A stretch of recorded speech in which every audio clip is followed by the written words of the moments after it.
Hello everyone, it's your girl Kiara Cherie, and I'm back with another YouTube video. On this video, we're not going to be talking about locks, but we are going to be talking about a little bit of travel, because I know for the melanated folks and sisters like me, we need to know, is it safe to go to X, Y, and Z, unfortunately, right? So I want to provide you with the information based on my experience. So if you haven't already checked out my catalog of videos, I make a bunch of videos about micro locks, and I also make videos about travel content and music content to come. This YouTube channel is a well-rounded YouTube channel about all things Kiara Cherie, so follow along if you're not already following, and if you are interested in traveling to El Salvador, go ahead and hit subscribe. So again, this is going to be a travel recap video about my time in El Salvador. El Salvador. I gotta get the little tongue roll down. But yeah, my time in El Salvador.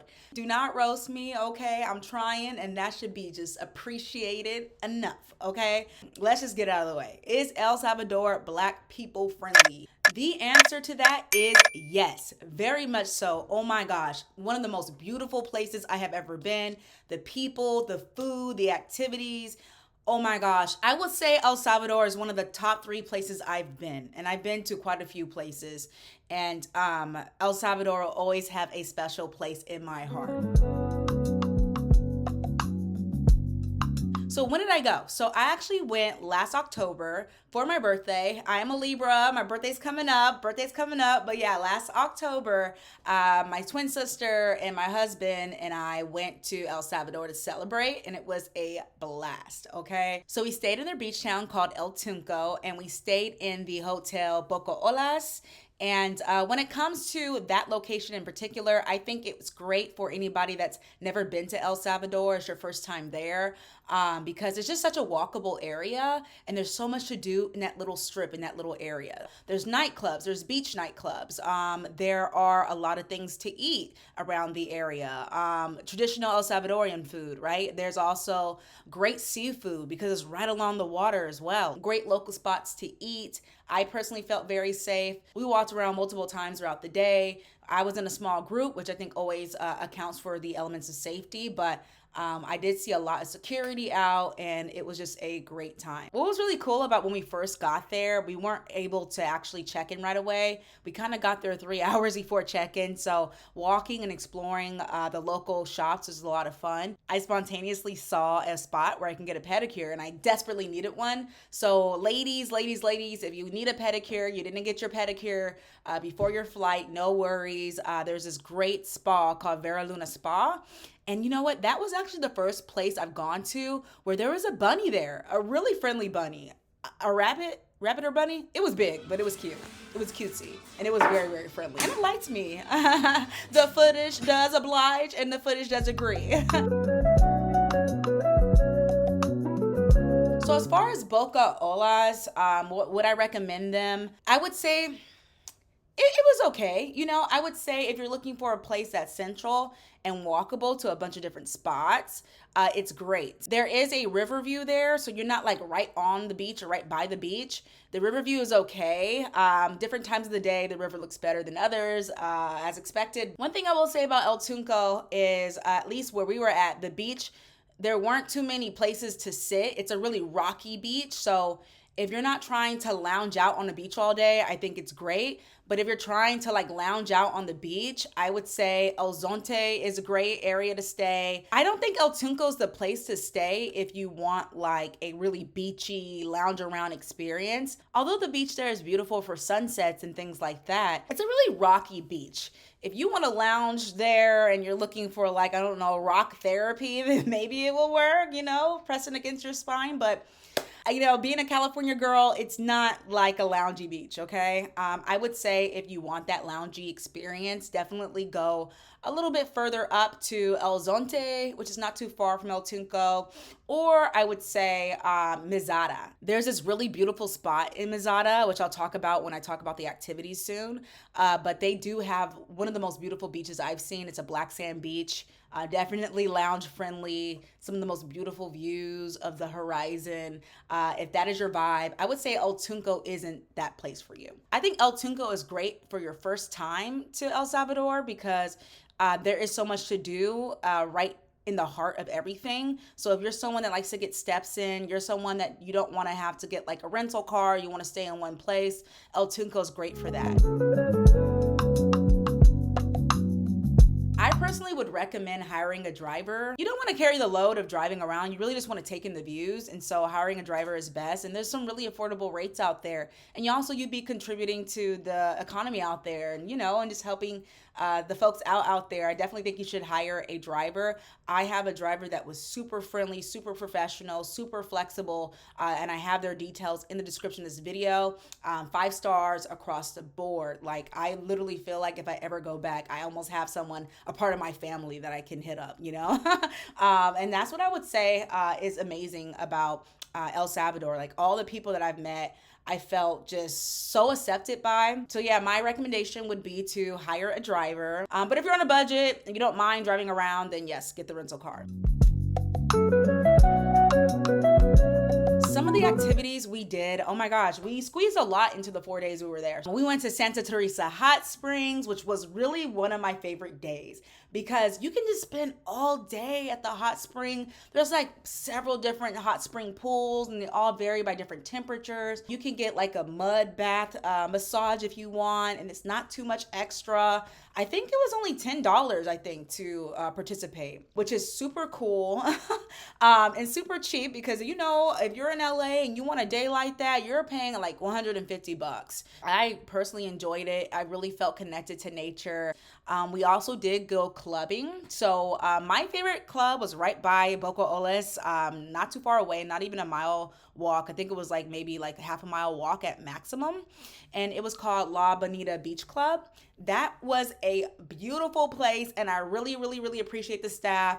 Keiko's is right next door. Do not go to Keiko's. I don't think that they're that friendly there. It was our birthday, so we wanted to see what they would do for our birthday, me and my twin sister, and they were like, oh, we need to make sure it's your birthday. I showed them it was our birthday, and it was October 2nd, 11:55, and they're like, oh, well, it's not your birthday yet. And then when it was my birthday, at midnight, they never came back. So Keiko's, no. And not only because of the customer service, but also the drinks were really, really gross and spicy and you could just tell they're not authentically made. La Bonita Beach Club is that place for you, okay? The vibes are there. The looks are there, okay? People come to stunt. The scenery is beautiful. The furniture there is beautiful. The drinks are delicious. It's definitely worth it. And they let us in for free because it was our birthday. So I don't know. I like that. Recommending that. Anyway, so yeah, La Bonita Beach Club is that place if you want a good night out dancing with your friends, with your lover, or to meet people, new people from all over the world. That is a hot spot for sure. Something else I'm gonna put y'all onto is Naui Beach House, okay? If I wasn't on TikTok, I would not have ever known about this beautiful place.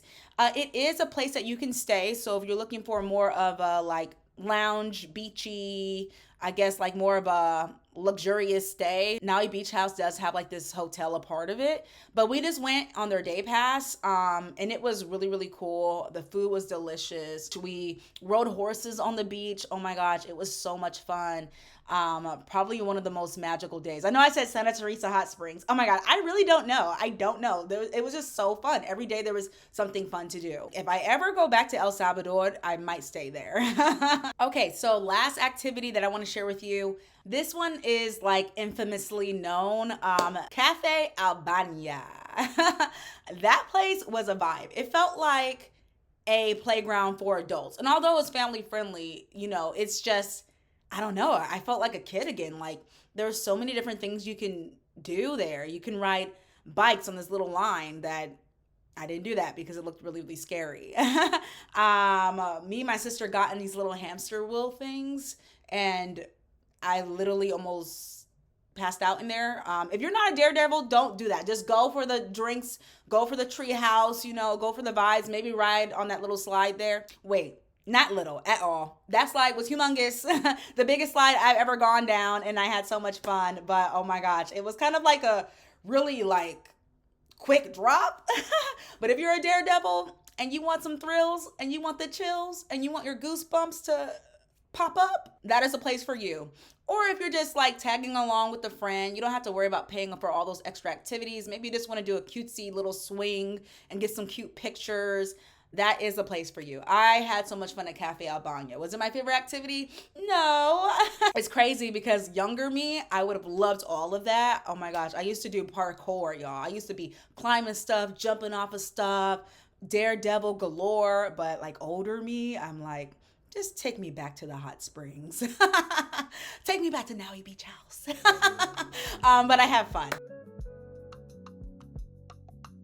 Last but not least, food, pupusas. When you think about El Salvador, you know that the food is going to be delicious, and it was, y'all. I had some of the best food of my life, of my travel experiences out there. But crazy enough, and maybe not so crazy enough, balanced enough. The best pupusas I had was at this like hole in the wall spot that our driver took us to. So if you want all the insights in the insight scoop to the best pupusas, you really need to hit up Yoni, okay? But yeah, El Salvador's food was great. I had a lot of lobster and steak plates, and instead of paying like $70 for that, which is like LA price, which is really, really crazy and ridiculous, it was only about like $30 for a nice, good plate of food. As soon as the plate touched down on my table, I'm already like salivating, like, oh my gosh, the smell is good. There was just so much delicious food. So, I would say, yeah, a lot of the restaurants, there's a lot of little stray cats that will like literally stare at you hoping to get some food. So if you don't like that, just brace yourself for that experience, because that is a thing out there. Yeah, I have a cat, I have a dog, and I love all the animals. So yeah.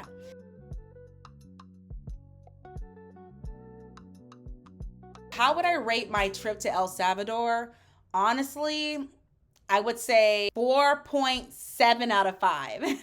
Why is it not a 5? Because of just some stuff with the airport. All in all, is El Salvador black girl, black boy friendly? Yes, without a doubt.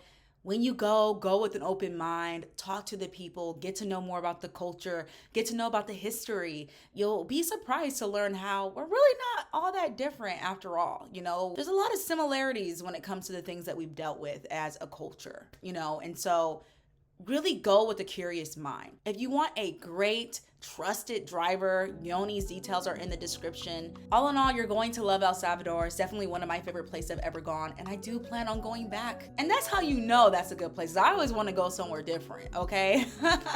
All right. If you have any particular questions about El Salvador that this video didn't cover, feel free to leave a comment. I'm happy to answer any of those questions. And if you like travel content like this and recaps like this, feel free to follow. I'm going to be reviewing a lot more places internationally and even locally as well as I expand my travel horizon, okay? Oh, and if you're someone that happens to like microlog content, feel free to follow along. I make plenty of videos about my personal experience as well. Again, my name is Kiara Cherie. Thank you so much for watching. Bye.